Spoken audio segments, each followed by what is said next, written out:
do you mean fragrance 1, which is the official fragrance of Jeremy Fragrance. Now, there's a lot to unpack here. Jeremy Fragrance,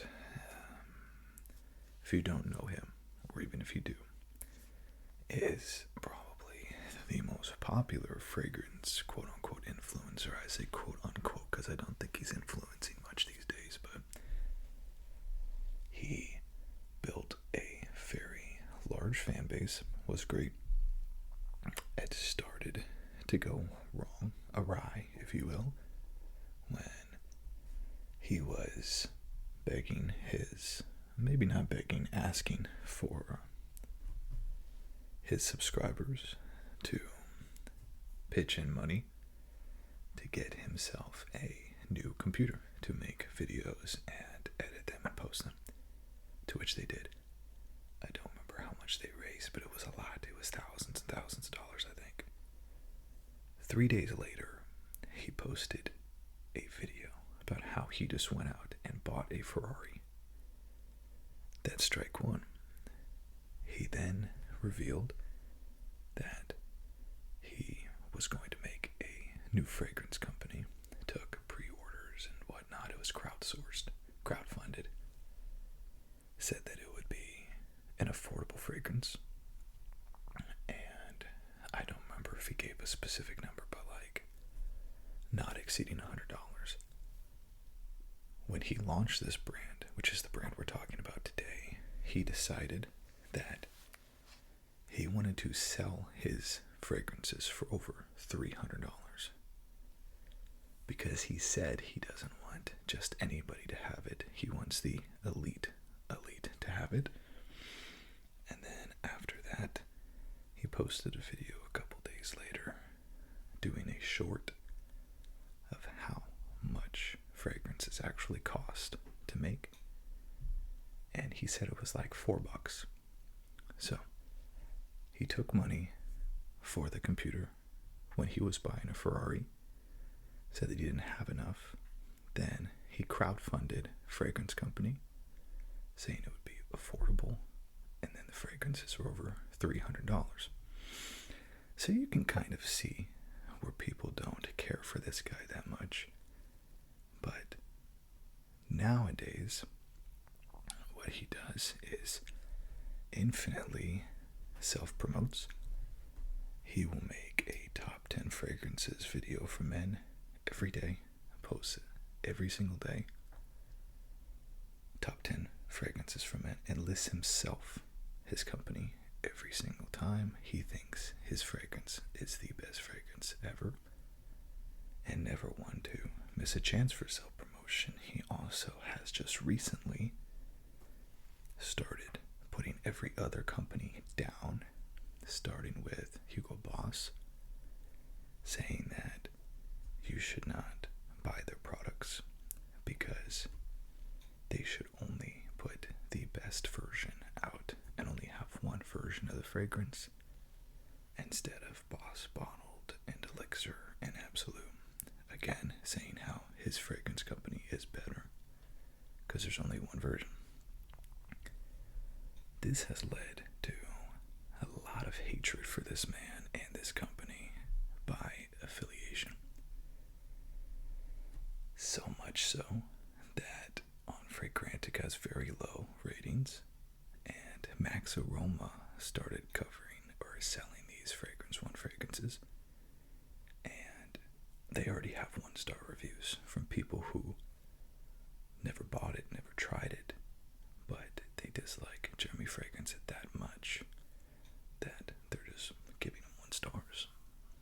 So he has buy one get one, which knocks the price down to $160 or something like that. But I wanted to see what these fragrances were all about, not because of Jeremy Fragrance necessarily, but something we don't talk about enough, because especially now, because colognes and Middle Eastern fragrances, no one really cares who the perfumer is.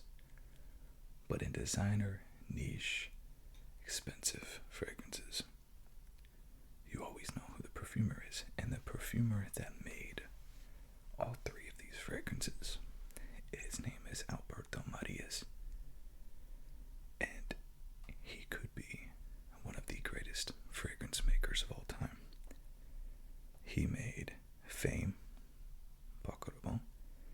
Versace's Dylan Blue.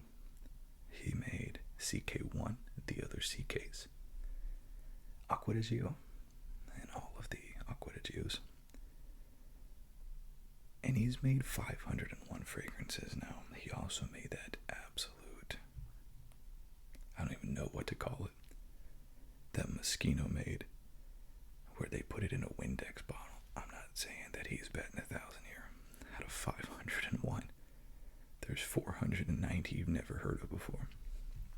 But dude is proven as one of the greatest fragrance perfumers of all time.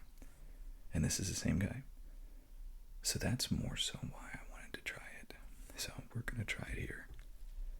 And honestly, I have no strong feelings on Jeremy fragrance. And I'm not going to be putting my bias ahead of this. I just want to see if they're good fragrances. So let's start. I guess I should also say I've been wanting to try these for a long time. No one decants them, and I was not going to spend money on these, at least full price. Someone sent these to me for a review, so I'm very, very happy about that.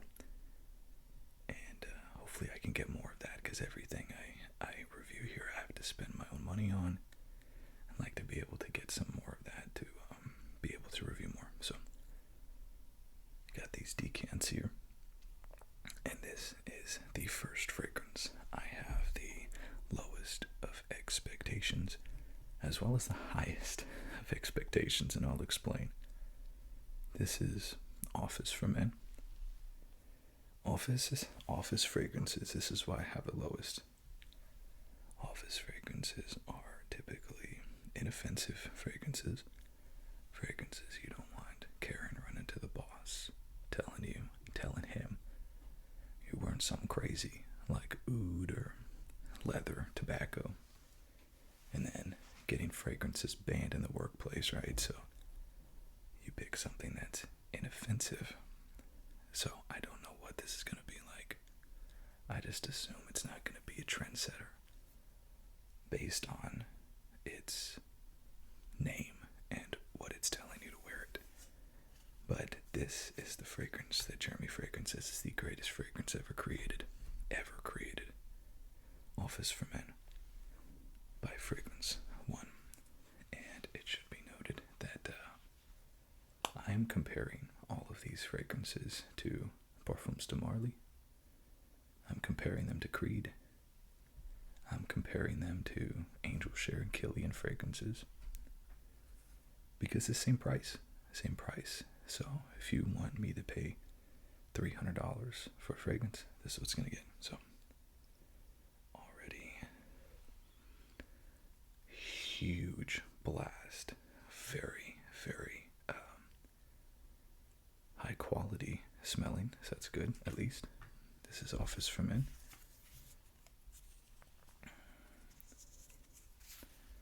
Office for Men already giving me kind of Creed Aventus vibes. Big fruity opener, something like a bergamot.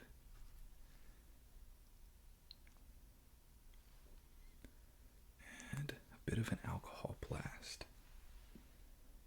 which you typically don't see in higher quality fragrances as much, but it's not a hard and fast rule. The thing that's surprising me about this is it's not a overly fruity fragrance, which I thought it would be, especially given Alberto Maria's his propensity to use lemons and bergamot frequently and harshly. This is actually the opposite of kind of what I was expecting. This is musky. This is a bit woodsy. It's actually really pleasant. It's really pleasant. It has this underlying kind of Aventus DNA of what it's playing around with the woodsiness and the citrus up top.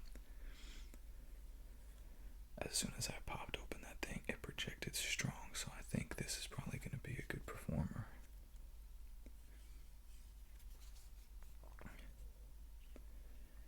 And just like that, I think I've gone nose blind to it.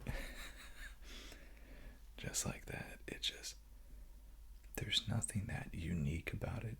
And a lot of these notes are notes that you see in every single fragrance. So it's like, even fragrances like Guess Green, for instance, use different types of woods, Brazil wood, sandalwood. And it's a cheap fragrance. It does not have to be a high dollar amount to use woods people are just a little bit less familiar with and don't have the chance of being nose blind to it. But it's very good. It's very good. If I could give it something, it's Aventus off the top with some Paco Rabanne kind of DNA in the mid, with some maybe patchouli or some woodsy notes in the base, musky, bringing it back down. Maybe even some oud. But also has kind of like a nail polish remover, and I think it just has such a alcohol twinge on it, which is surprising to me for such a expensive fragrance. But again, expensive doesn't mean anything really. This next one, this is Date for Men. Date for Men, and I have 3. If I didn't say that, I have 3.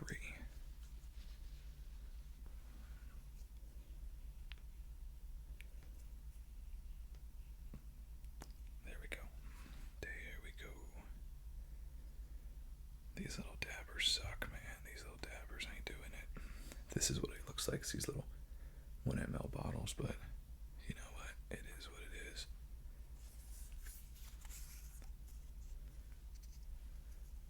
Okay, we got one more because the last one wasn't very good. So let's give it a decent dab on here. Okay. This is Date. Very simple bottles, very simple formulas. And these are all Alberto Marias as well. All 3 of them. Okay. I get the fame kind of opening. This smells like Alberto Marias. It smells very punchy, alcohol again, fruity, unisex type of mass appealing fragrance. I'll say this about both of them. They're mass appealing. What do I mean by mass appealing? Nothing weird is in these. There's nothing that's going to be a super divisive sense. There's nothing, no tobacco, no vanilla, no leather necessary. And if they are, they're so subtle that they're not the stars of the show. You have just a very similar type of Jean Paul Gaultier Ultramall type of fragrance here.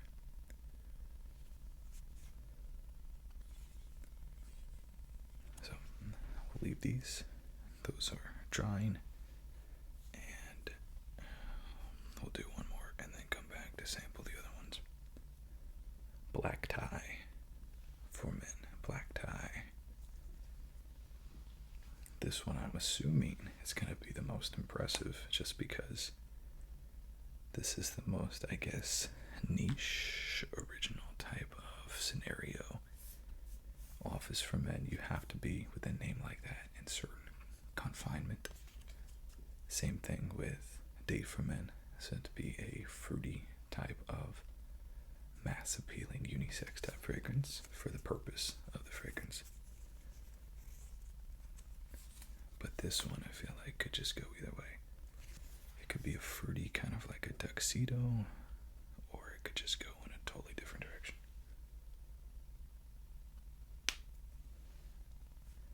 And it got it on me again. Oh.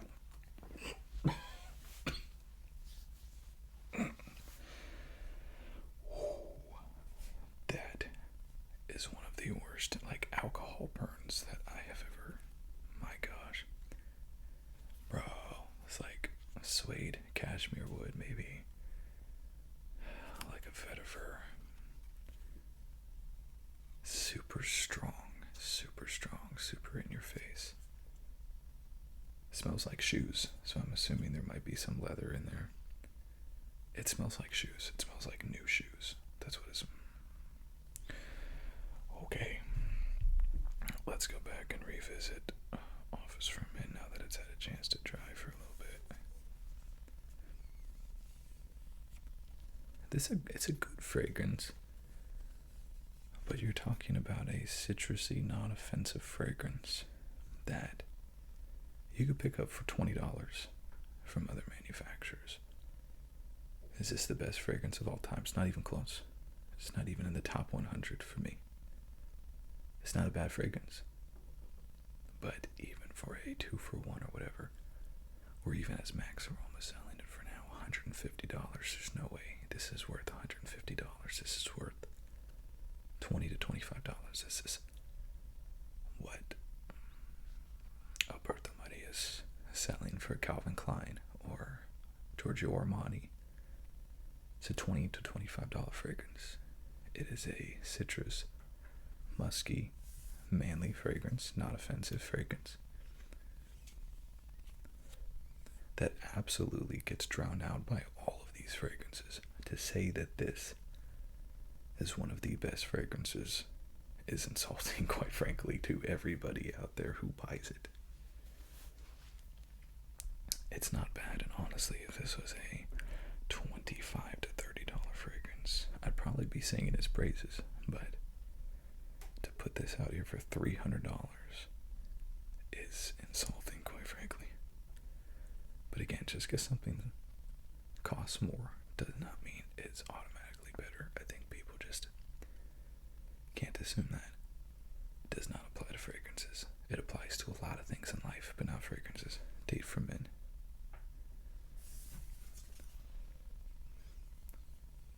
This is really nice, but to me, it smells like a 90s celebrity fragrance. It smells like You Are by Usher. It smells like Ultramol, Jean Paul Gaultier. It smells like just a fresh, citrus, mass appealing fragrance that women are gonna like.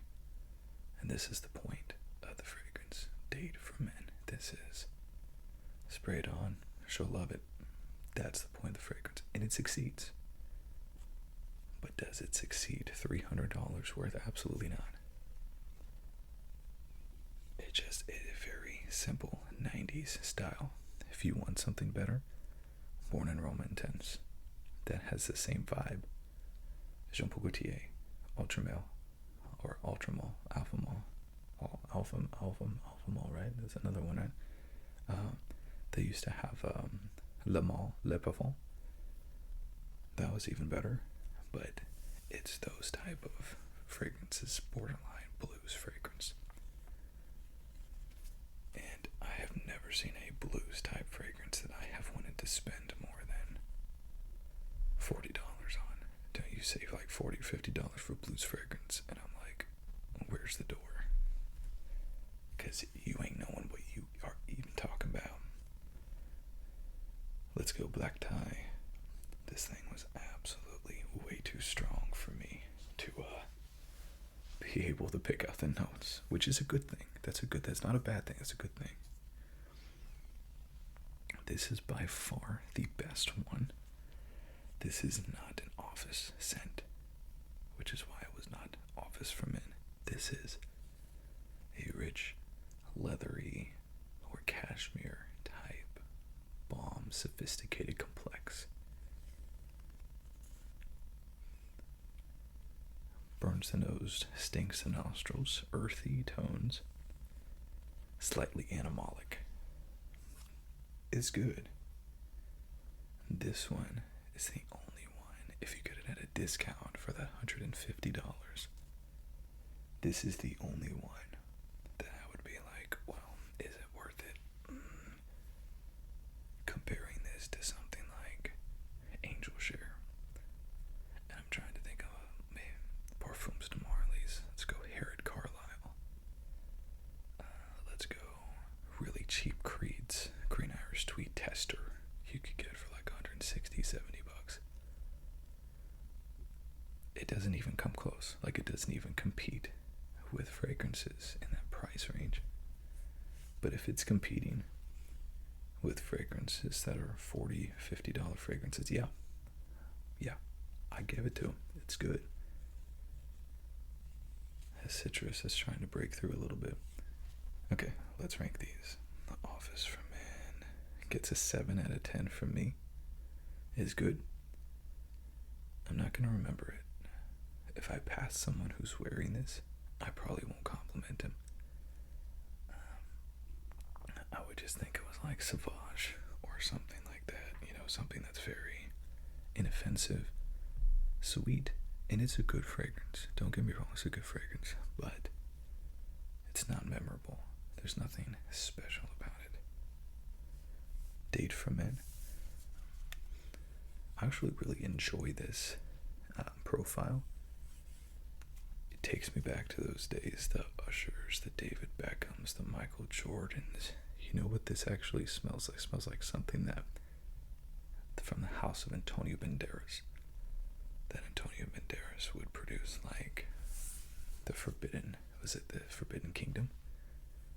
They had a couple of those. This is an Antonio Banderas fragrance right here. And I love Antonio Banderas fragrances. They just don't perform. They don't last. The Hidden Vault. I don't remember what that was. The Hidden Key. I don't remember. Great car fragrances. But they just don't last long. And I'm assuming that lasts longer. But it's not worth it to me. So for that, let's get an 8 out of 10. I'll do 8 out of 10 on that one. And then Black Tie. This just smells like a pair of new shoes to me. With maybe a lemon thrown in. Grab a lemon. Grab a pair of new shoes. Squeeze the lemon on the shoes. This is what you have here. It's good. It's really good. But it is nowhere near what I would need to spend that much. And this isn't the first time that niche houses have charged an arm and a leg, have not delivered. Roja being one of them. See a lot of hate. Parfums de Marly even. A lot of people throwing back at some of their releases. Creed. When you pay that much money, you expect a superior product. And that's just not what this is. This is a $20 to $40 fragrance. Like Bentley for Men Intense. This is grounding, leathery, warm, and a very good fragrance. But that's where it fits, that $40 to $50 tops. And then at the discounters, get it down to $30. Nowhere near the $300 they ask for it. So all in all, here's the thing though. What are fragrances worth? What do they cost? What should they be worth? Whatever someone is willing to pay for it. So I'm not willing to pay anything over $30 to $50 for any of these. But that's just my opinion. In my opinion, it is definitely outside of its league. And the price point that it is, there's incredible fragrances. Naxos, 1861. The others are Jobs. Get into super niche, imaginary authors. Etat Libri d'Orange. A lot of really good stuff. I mean, you're even encountering going up to Clive Christian territory at $300. So it cannot hang with those at all, but I'm interested to put them on skin. The only one that I think I would actually ever wear is Black Tie, but it's more of a winter fall fragrance, and it's going to be very specific on the times you can wear it. It's not an all-day fragrance or an office fragrance or anything like that. So do I give these a pass? They're good fragrances.